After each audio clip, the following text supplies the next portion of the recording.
जय हिंद दोस्तों। तो आज हम पढ़ाने वाले हैं आपको फार्मास्यूटिकल जूरिस्प्रूडेंस, जो कि बहुत ही इम्पोर्टेंट है। ये जूरिस्प्रूडेंस से लेकर मतलब जितने लीगल कंटेंट हैं इसमें दिए हुए हैं, डी फार्मेसी से लेकर फार्मेसी से लेकर बी फार्मेसी से लेकर जितने भी हैं फार्मासिस्ट के लिए जितने भी इम्पोर्टेंट लॉ हैं इसमें दिए गए हैं। तो जो है ये MCQ PYQ जो है इम्पोर्टेंट हम उठा रहे हैं, इससे पिकअप कर रहे हैं। तो इसमें पहला क्वेश्चन दिया गया हुआ, तो क्या पूछा गया इसमें, the function of central drug laboratory is. जो फंक्शन होता है सेंट्रल ड्रग लेबोरेटरी का वो होता है, क्या होता है, to issue repacking licence, B है to issue manufacturing licence, C है to issue loan licence, D है to analyse the sample of drug और कॉस्मेटिक्स। तो सेंट्रल ड्रग लेबोरेटरी का क्या काम होता है ये बताना है आपको। जो सेंट्रल ड्रग लेबोरेटरी होती है, लेबोरेटरी वो क्या करती है, to analyse the sample of drug and और कॉस्मेटिक्स। तो option D is the right answer. चलिए पहले दोस्त ये थोड़ा लॉन्ग क्वेश्चन है, ये स्क्रीन पर आ नहीं रहा।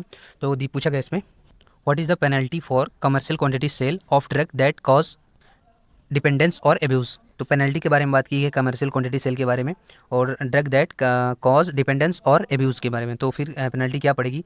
ऑप्शन ए है rigorous imprisonment for 5 to 6 year plus fine of Rs 3 to 4 lakh. Option B है rigorous imprisonment for 4 to 6 year plus of Rs 50,000 से 60,000 तक। या फिर option C rigorous imprisonment for 1 to 2 year plus fine of 10,000 से लेकर 20,000 तक। अगला ऑप्शन डी है, तो उसमें पूछा गया है, बताया गया इसमें, rigorous imprisonment for 10 to 20 year plus fine of Rs 1 to 2 lakh. तो राइट आंसर इसका है rigorous imprisonment for 10 to 20 year fine plus fine 1 से 2 लाख की, यानी कि option D is the right answer. आप जब कमर्शियल क्वांटिटी सेल करते हैं या फिर ड्रग दैट डिपेंडेंस और एब्यूज़ के माध्यम से सेल करते हैं तो आपको ये पनिशमेंट मिलेगी। चलिए अगला क्वेश्चन पूछा गया, the pharmacy act was passed in the year. इसमें पूछा गया फार्मेसी एक्ट जो है वो पास कब हुआ था, किस साल में पास हुआ था, किस ईयर में पास हुआ था, ये पूछा गया। ऑप्शन ए है 1950, बी है 1965, सी है 1948, डी है 1947। Right answer 1948। चलिए अगला क्वेश्चन पूछा गया था, ex officio member of pharmacy council of India is. जो एक्स ऑफिशियो होता है मेंबर वो फार्मेसी काउंसिल ऑफ इंडिया का होता है, वो कौन होता है। ऑप्शन ए है टीचर इन फार्माकोलॉजी, या फिर B option A member of MCI, या फिर ए रिप्रेजेंटेटिव ऑफ UGC, और या फिर डी है डायरेक्टर ऑफ CDL। कौन होता है फार्मेसी काउंसिल ऑफ इंडिया। तो राइट आंसर है डी, डायरेक्टर ऑफ CDL जो होते हैं वो फार्मेसी काउंसिल ऑफ इंडिया होते हैं। चलिए अगला क्वेश्चन पूछा गया था, a drug consist in full और इन होल और in part of any filthy putrid और डिकम्पोज सब्सटेंस। तो अगर ये सब कमी उसमें पाई जाती तो मतलब ये सब होता है उसमें, होल ड्रग या फिर इन पार्ट ड्रग या फिर जो भी है फिल्थी पुट्रिड जो भी पूछा गया इसमें सब डिकम्पोज सब्सटेंस, तो क्या होता है वो क्या कहलाता है। एडल्ट, इसमें ऑप्शन ए में दिया गया है एडल्ट्रेटेड ड्रग, या फिर बी है सुपीरियर ड्रग, या फिर सी है मिस ब्रांडेड ड्रग, या फिर डी है पेटेंट ड्रग। तो इस प्रकार की ड्रग जो होती है एडल्ट्रेटेड ड्रग कहलाती हैं। तो एडल्ट्रेटेड ड्रग वो कहलाती हैं। Option is the right answer. चलिए अगला क्वेश्चन इसमें पूछा गया है, the minimum required area to open a retail drug store is. कम से कम कितनी एरिया ओपन करने के लिए चाहिए रिटेल ड्रग स्टोर के लिए। तो ऑप्शन ए है 15 स्क्वायर मीटर, बी है 10 स्क्वायर मीटर, और सी है 40 स्क्वायर मीटर, डी है 60 स्क्वायर मीटर। तो इसका राइट आंसर है बी 10 स्क्वायर मीटर।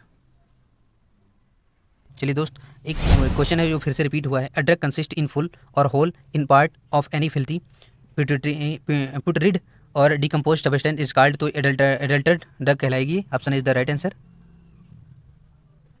ये क्वेश्चन इसमें पूछा गया है, the ex official member of pharmacy council of India is. ये भी रिपीटेड है PYQ में। तो इसमें पूछा गया है टीचर इन फार्माकोलॉजी, या फिर ए मेंबर ऑफ MCI, या फिर रिप्रेजेंटेटिव ऑफ UGC, या फिर डी है डायरेक्टर ऑफ CDL। तो option D is the right answer, director of CDL। चलो अगला क्वेश्चन इसमें पूछा गया, the schedule to which list of drug to be sold on prescription only belong to. तो लिस्टेड ड्रग बतानी है जो प्रिस्क्रिप्शन पे सेल की जाएंगे ओनली। ऑप्शन ए है शेड्यूल L, बी है शेड्यूल W, या फिर शेड्यूल X, या फिर शेड्यूल M। तो वो जो ड्रग होती हैं वो होती हैं शेड्यूल L, यानी कि option A is the right answer.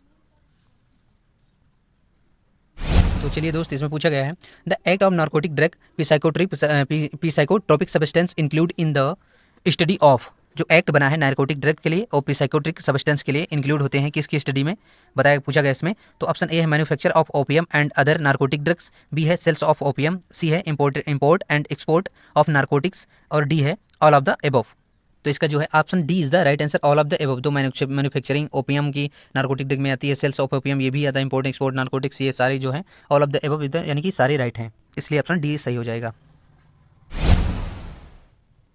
चलिए दोस्त, अगला क्वेश्चन हमसे पूछा गया है, sales price of bulk drug is fixed by. तो जो सेल्स प्राइस होता है बल्क ड्रग का वो फिक्स्ड होता है किसके द्वारा? तो ऑप्शन ए है पेटेंट एक्ट के द्वारा, बी है MAPE कैलकुलेशन के द्वारा, या फिर सी है फैक्ट्रीज एक्ट 1948 के द्वारा, या फिर D drug price control order DPCO के द्वारा। बताइएगा कौन सा ऑप्शन राइट होगा। तो option D is the right answer, यानी कि ड्रग प्राइस कंट्रोल ऑर्डर के द्वारा जो है उसका रेट जो है सेल्स प्राइस जो होता है फिक्स होता है। चलिए दोस्त, अगला क्वेश्चन हमसे जो है पूछा गया है वो पूछा गया है, which is the oldest act about the drug. जो पुराना एक्ट है अबाउट द ड्रग के बारे में, ड्रग के बारे में पुराना जो एक्ट है वो क्या है? ऑप्शन ए है डेंजरस ड्रग एक्ट, बी है ओपीएम एक्ट, सी है पॉइजन एक्ट, और डी है ड्रग एक्ट। तो ऑप्शन बी जो है ओपीएम एक्ट वो पुराना है, तो यानी कि ओल्डेस्ट है, तो oldest act about the drug यानी कि B option is the right answer. चलिए दोस्त, अगला क्वेश्चन है, who was the chairman of committee which was appointed to see into the problem of pharmacy in India and recommend the measures to be tackled। तो पूछा गया है chairman कौन था कमेटी का, which जो अपॉइंट करता था, अपॉइंट किया था कि see into the problem in pharmacy in India, recommend the measures, ठीक है, टू बी टैकलेड। तो ऑप्शन ए है एडवोकेट RC चंद्रा, या फिर बी है WB मल्होत्रा, या फिर सी है RN चोपड़ा, या फिर डी है डॉक्टर LR महादेवन। तो जो RN चोपड़ा जी हैं वो राइट हैं, यानी कि option C is the correct answer. चलिए, तो इसमें क्वेश्चन पूछा गया है जो वो है, पूरा क्वेश्चन नहीं आ रहा है स्क्रीन पे, बाद में दिखा देंगे हम। तो पूछा गया है the name of the registered pharmacist can be remove from the registered by the executive committee if it is found that. तो इसमें बताया गया है कि जो नेम होता है रजिस्टर्ड फार्मासिस्ट का वो कैसे रिमूव किया जाता है रजिस्टर्ड बाय एग्जीक्यूटिव कमेटी के द्वारा, if it that found that, जैसे पाया जाता है उसको किस अवस्था में। तो ऑप्शन ए है his name has been entered by the error और an account of misrepresentation of suppression of material fact।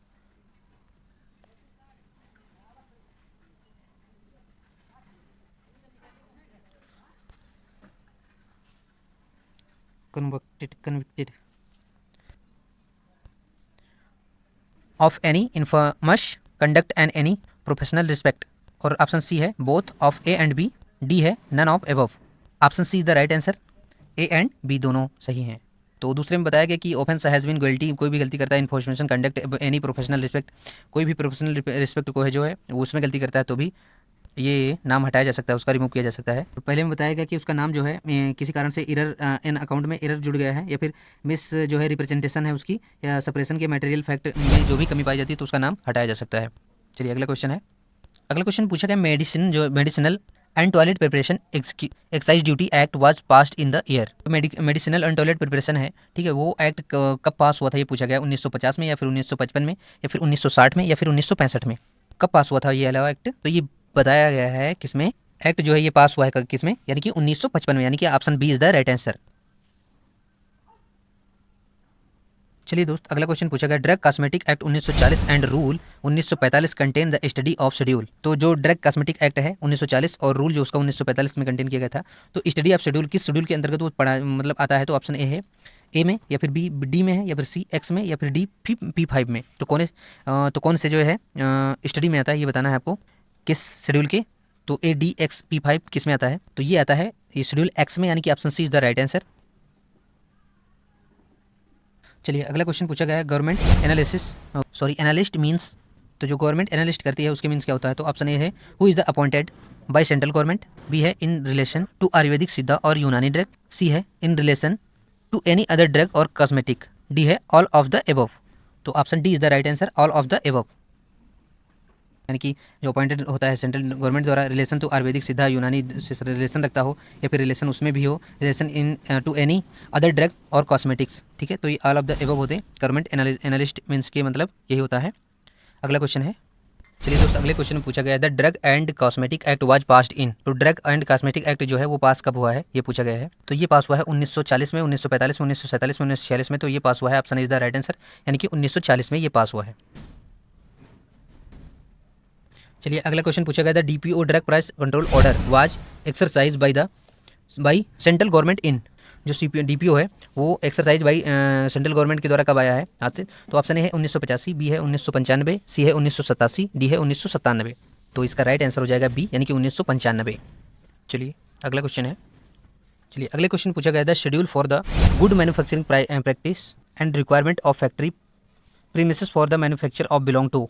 Schedule जो है वो गुड मैन्युफैक्चरिंग के लिए, प्रैक्टिस के लिए, एंड रिक्वायरमेंट ऑफ फैक्ट्री जो premises for the manufacture of belong to, तो वो किस शेड्यूल के अंतर्गत आता है? तो ऑप्शन है शेड्यूल एक्स, या फिर शेड्यूल डब्ल्यू, या फिर शेड्यूल एल, या फिर शेड्यूल एम। किस प्रीमिसेस के थ्रू आता है भैया मैन्युफैक्चरिंग के लिए, बताइएगा। तो ये किस शेड्यूल के अंतर्गत आती हैं, बताइएगा। ये आता है शेड्यूल एम के अंतर्गत, यानी कि schedule M is the right answer. Option D में है ये, तो ऑप्शन डी करेक्ट। जो फैक्ट्री बिलोंग करती हैं, बनाती हैं दवा, रिक्वायरमेंट का जो मैन्युफैक्चरिंग करती हैं गुड मैन्युफैक्चरिंग के लिए, वो शेड्यूल एम में ही आता है। चलिए अगला क्वेश्चन है, the schedule in drug and cosmetic act deal with the requirement and guideline for clinical trial import manufactured of new drug is. तो उस शेड्यूल को बताना है जो ड्रग एंड कॉस्मेटिक के लिए डील करता है, फॉर द रिक्वायरमेंट, उसकी रिक्वायरमेंट के गाइडलाइन के लिए और क्लिनिकल ट्रायल के लिए, इंपोर्ट मैन्युफैक्चर के लिए, फॉर न्यू ड्रग, नई ड्रग के बनाने के लिए, मैन्युफैक्चर करने के लिए, ट्रायल के लिए, क्लिनिकल रिक्वायरमेंट के लिए। ठीक है, तो ये कौन सा शेड्यूल में आता है? यह शेड्यूल है ओ, या फिर schedule M, schedule F, schedule Y, कौन से शेड्यूल में आता है? ए बी सी डी में कौन सा सही होगा? ये 24 का हो जाएगा भैया डी, यानी कि शेड्यूल वाई में ये आते हैं। चलिए अगला क्वेश्चन पूछा गया है इसमें, drug and magic remedies act जो है वाज पास्ड इन। तो drug and magic remedies act जो पास हुआ था, कब हुआ था? 1956 में, 1954 में, 1952 में, 1953 में। तो ए बी सी डी में से कौन सा ऑप्शन राइट होगा, बताना है आपको। Right option is the B, right है, यानी कि option B is the 1954 is the correct answer. चलिए दोस्त, आज के लिए इतना ही, मिलेंगे अगले वीडियो में, तब तक के लिए जय हिंद, जय भारत।